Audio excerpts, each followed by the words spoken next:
tem os pés de barro. Você pode repetir essa frase comigo? Todo líder tem os pés de barro. Este homem, gigante de Deus, que orou e o céu se fechou. Esse gigante de Deus que orou e Deus multiplicou azeite e farinha. Esse gigante de Deus que orou e o morto ressuscitou. Esse gigante de Deus que orou e o fogo caiu.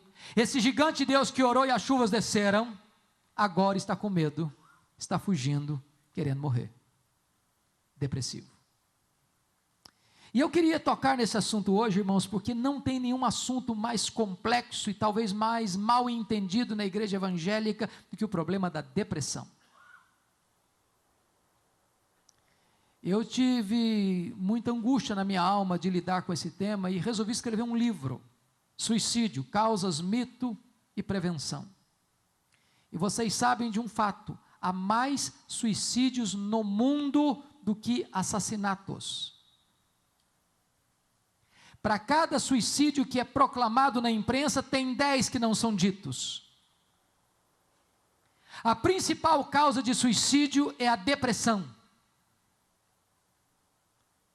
E muita gente olha para a depressão de maneira equivocada na igreja evangélica, talvez por duas influências.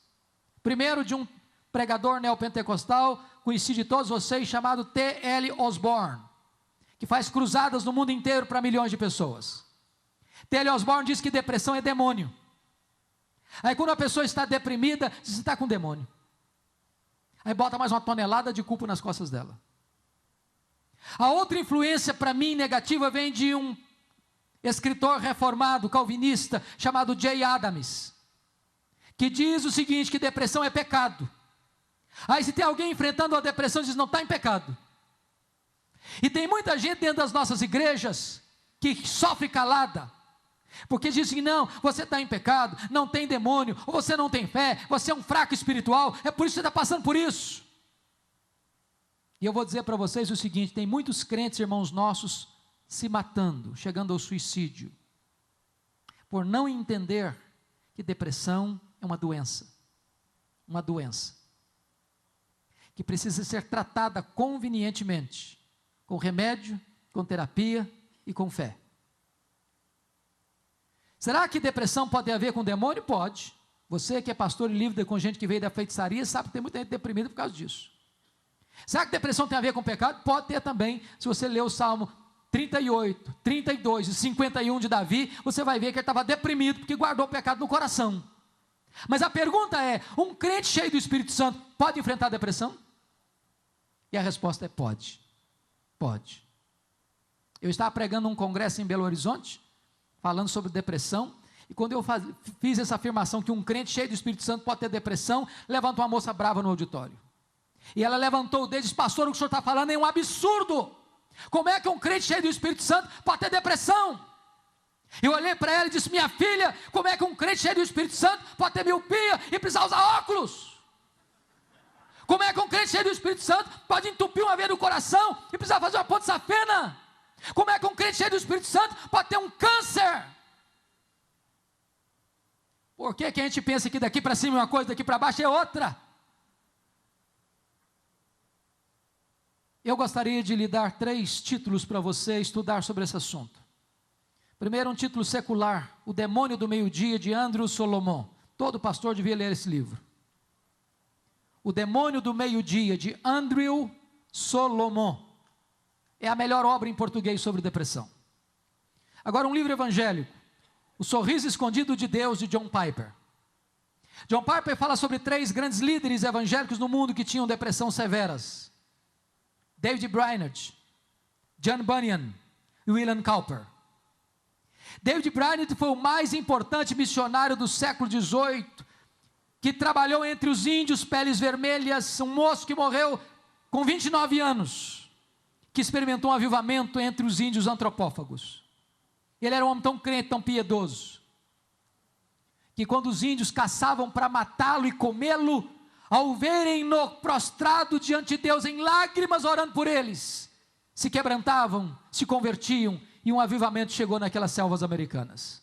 Ele era noivo da filha de Jonathan Edwards, Quando ele morreu, antes de se casar, Edwards pegou os dados do diário dele, as anotações do diário dele, e escreveu o Diário de David Brainerd, publicado pela editora Fiel. Certa feita perguntaram para John Wesley, qual o melhor livro no mundo para se ler depois da Bíblia? E Wesley respondeu, leia o Diário de David Brainerd. Esse homem tinha depressões crudelíssimas, homem de Deus. John Bunyan, todos vocês conhecem, pastor, pregador batista. Depois de perder sua mãe, de passar por muitas lutas e provas, foi preso por pregar a palavra de Deus em praça pública. A sua filhinha primogênita era cega e ele passou 14 anos na cadeia. Diziam para ele, se você parar de pregar em praça pública, nós soltamos você. Ele disse, se vocês me soltarem, amanhã eu estou na praça de novo pregando. Nas depressões amargas, completamente difíceis na prisão, ele escreveu o livro mais lido no mundo depois da Bíblia, O Peregrino. William Cowper era um compositor evangélico da Inglaterra, escreveu centenas de hinos, e ele tinha depressão tão severa que ele tentou se matar várias vezes. Se não for alguém monitorando, ele teria tirado a sua vida. E dele é a famosa frase, por trás de cada experiência carrancuda, esconde-se uma face sorridente. Irmãos amados, há muitos crentes das nossas congregações, há muitos pastores, há muitos líderes lidando com depressão. E nós precisamos ajudá-los. A depressão se lida com remédio, com terapia e com fé. Elias estava deprimido. Por quê? Porque em vez de olhar para Deus, olhou para Jezabel. Segundo, porque olhou para a vida pelas lentes do retrovisor. Acabou, senhor, quer morrer, não tem mais nada para mim. Deus, não, meu filho, não acabou não, você ainda tem ministério, o melhor está pela frente, você ainda vai ungir um profeta no seu lugar, você vai ungir um rei em Israel, ungir um rei na Síria. Aliás, você quer morrer, meu filho, nem morrer você vai, cara, eu vou levar você para o céu sem você morrer. Por que ele está deprimido? Porque olhou para a vida com óculos escuros, disse, senhor, só eu fiquei. Não, cara, para lá, você está fazendo uma leitura muito pessimista da realidade, tem 7.000 ainda que não se dobraram. Por que ele ficou deprimido? Porque ele entrou numa caverna. Ele não queria contato com mais ninguém, sabe disso? Quando uma pessoa depressiva diz eu quero morrer, ela não quer morrer, ela quer viver. Só que ela não vê perspectiva, ela não vê saída, não vê uma fresta na janela. Quando ela está isolada, sozinha, ela quer ficar sozinha, mas nessa hora ela quer mais, ela precisa de gente do lado dela. É um grito de socorro. Como é que Deus cura a depressão do Elias? Primeiro, sonoterapia, bota o cara para dormir. Segundo, cardápio especial, prepara uma mesa para ele no deserto. Terceiro, manda o cara sair da caverna, vem para cá filho, desabafa, abra a caixa de ferramenta, abra o coração, conta o que está acontecendo.